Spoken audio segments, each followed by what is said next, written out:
why smart men are losing their wife's heart without ever knowing it, and how Aaron got his back. All right, gentlemen, let's get real. If you're listening to this, I want you to check in honestly. Have you ever had this thought, maybe quietly, maybe late at night? I'm doing everything for my family, and I still feel like I'm losing her. Right? You love your wife, you show up for your kids, you do the work, the chores, the providing, but the intimacy, gone. The eye contact, barely. The affection, transactional or completely faded. In fact, she holds her phone more and closer than she ever held you these days. That was Aaron, right? In quotes, because all my clients are anonymous. And today I want to tell you part of his story and how he turned things around without begging, without blaming, and without breaking.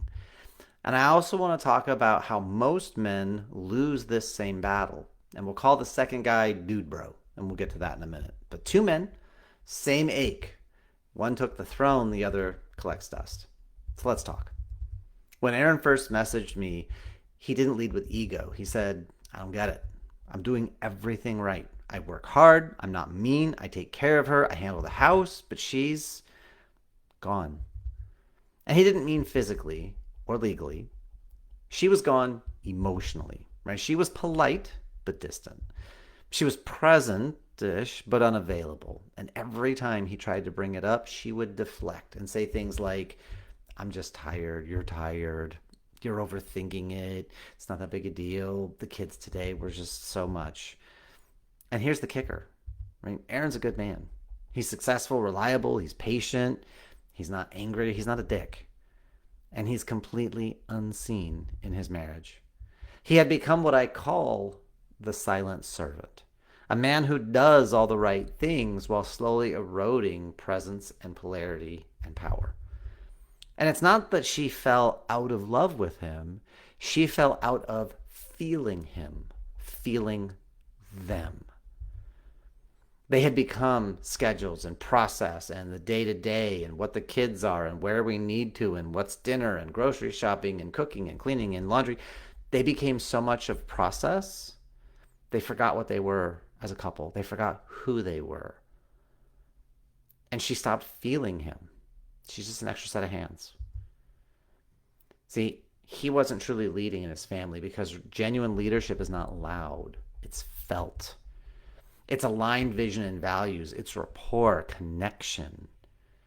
It's shared the compelling future.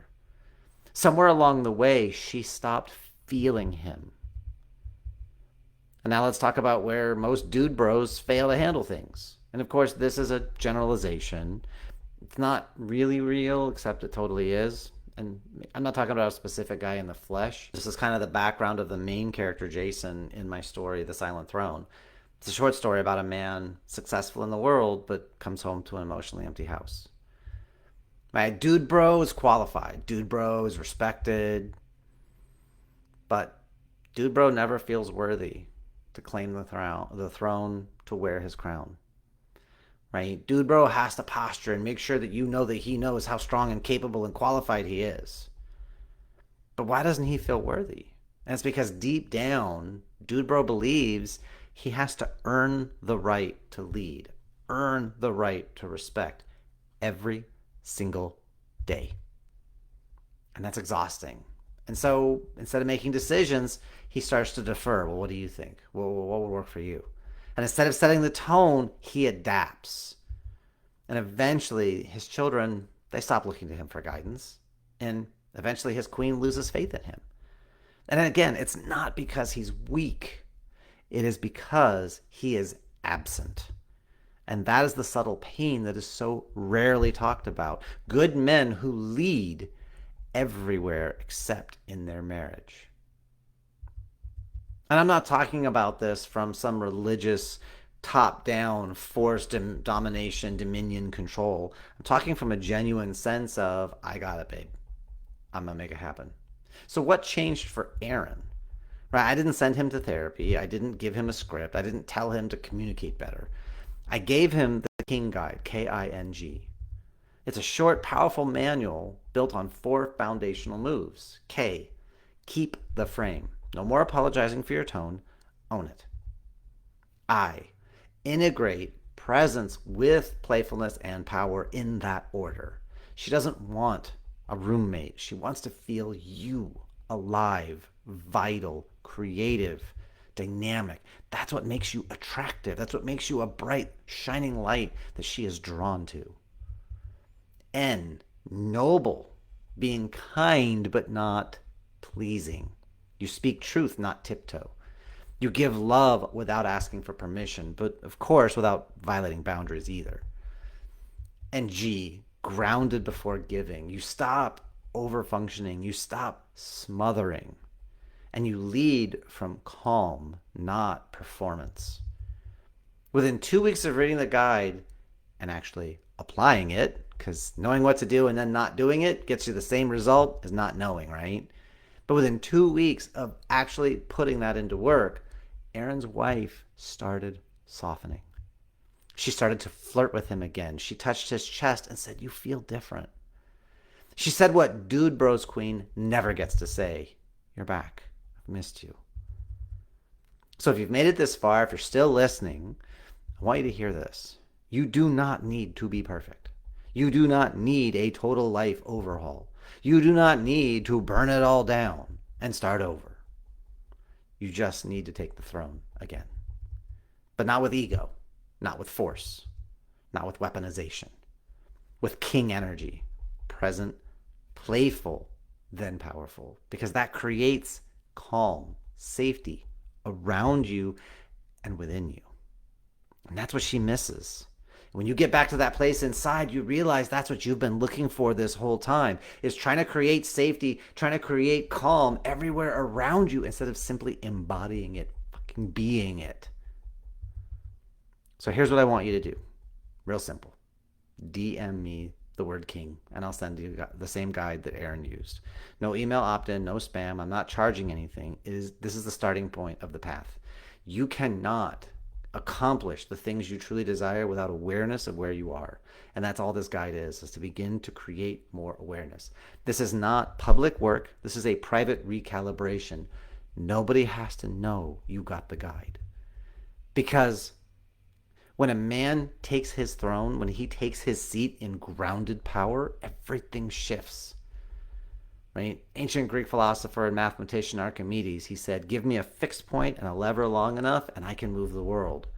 Gentlemen, when you become a solid point, not fixed like closed off, but just solid, certain inside yourself, you become a fixed point, you can pivot your entire world around that clarity and that certainty and that confidence. And that's what so many dude bros get wrong, is they wait until it feels right. They wait until things actually do start to break down. Right? I've done some market research, and the way I've been doing things lately, it takes about 2 years for a guy to come across my material and finally feel ready to hire me and get to work on doing the stuff. Problem. Your lady knows 2 to 3 years in advance your relationship is failing.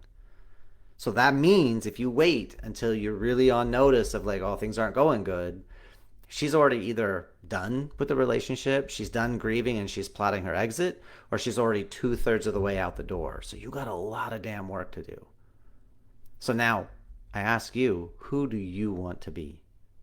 Do you want to be the boy who stays and hopes and wishes and prays, and if I just do enough, and if I just make her happy enough, and if I just take care of enough chores and take enough stress out of her life, she'll finally love me again the way I dream and desire? Are you going to be a man who says, "I'm going to take action and I'm going to kick it to the curb, and she's replaceable, and I'm going to be so big and so strong no one's ever going to hurt me again," which weaponizes your wound? Congratulations. Or are you going to be a king? And you're going to get a guide on the side to help you implement the right strategies to unlock the keys to her heart. Because if she still gets mad at you and still tells you about it, there is hope that you could rekindle what's happening. But who will you be?